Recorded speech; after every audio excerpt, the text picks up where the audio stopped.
भगवान शिव की कथा, भगवान शंकर का चरित्र कह रहा है।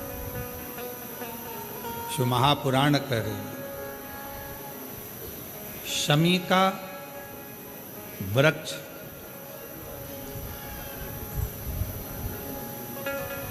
हमारे शरीर में जो रोग होता है, उस रोग के जितने भी तत्व होते हैं उनको शमी का वृक्ष खींचता।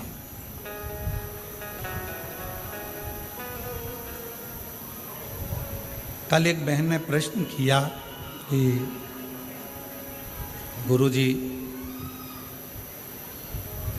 आपने कहा कि शमी का जो वृक्ष होता है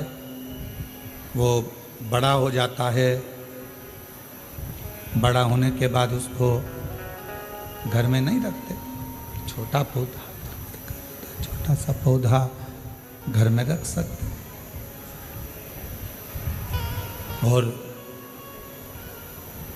वो छोटा सा जो पौधा है उसको तो हम घर में रख सकते हैं, पर वृक्ष, शमी का वृक्ष जितना बड़ा होता चले जाता है तो उसको घर से अपन रखते नहीं, उसको फिर कहीं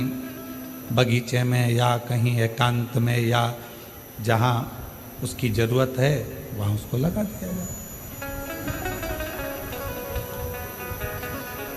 गणेश पुराण में एक बात आती है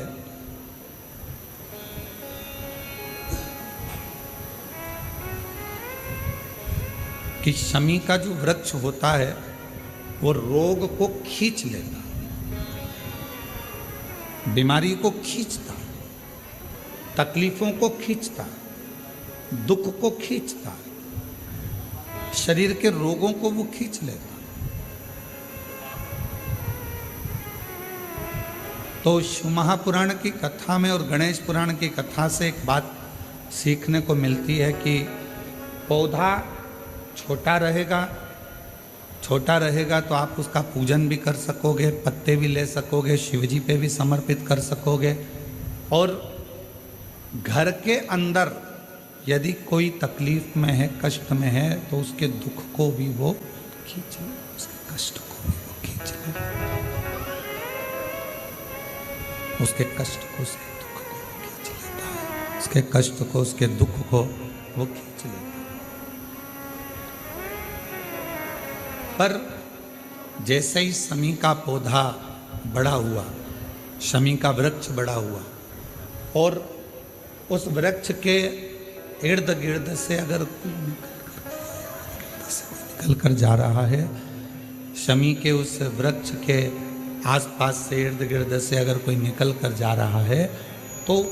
उसके भी रोग को वो खींचता है, उसके भी रोग को वो खींचता। तो हमारे यहाँ सनातन धर्म में सर्व जगत के हित की बात कही जाती है कि शमी का जब पौधा बड़ा हो जाए, शमी का वृक्ष जब बड़ा हो जाए, शमी का पौधा जब बड़ा हो गया तो उसे कहीं अच्छी जगह पर लगा दिया जाए, जिससे सर्व जगत के दुखों को वो खींचता रहे, सबके रोगों को वो खींचता रहे, समाप्त करता रहे, सबके रोगों को वो खींचता रहे, समाप्त करता रहे, सर्व जगत के हित। छोटा है पौधा अपने नजदीक। शिव महापुराण में 5 वृक्षों का जो वर्णन किया गया, पहले नंबर पर है बेलपत्र का वृक्ष, दूसरे नंबर पर है शमी का वृक्ष, तीसरे नंबर पर है आंवले का वृक्ष, चौथे नंबर पर है पीपल का वृक्ष, और 5वें नंबर पर है वट वृक्ष। ये हमको बल देते हैं और हमें जो बल प्रदान करते हैं, हमें जो एनर्जी देते हैं, हमारे दुखों को ये नष्ट करते हैं, हमको एक अलग से बल इन पौधों से, इन वृक्षों से प्राप्त होता है, हमें प्राप्त होता है। और वो जो बल है और हमको जो बल मिलता है इन वृक्षों के नीचे बैठकर इन वृक्षों के नीचे भगवान का भजन कर कर, स्मरण कर कर, कीर्तन कर कर, मंत्र जाप कर कर, नाम जाप कर कर, वो बल एक अलग ही बल है, वो बल एक अलग।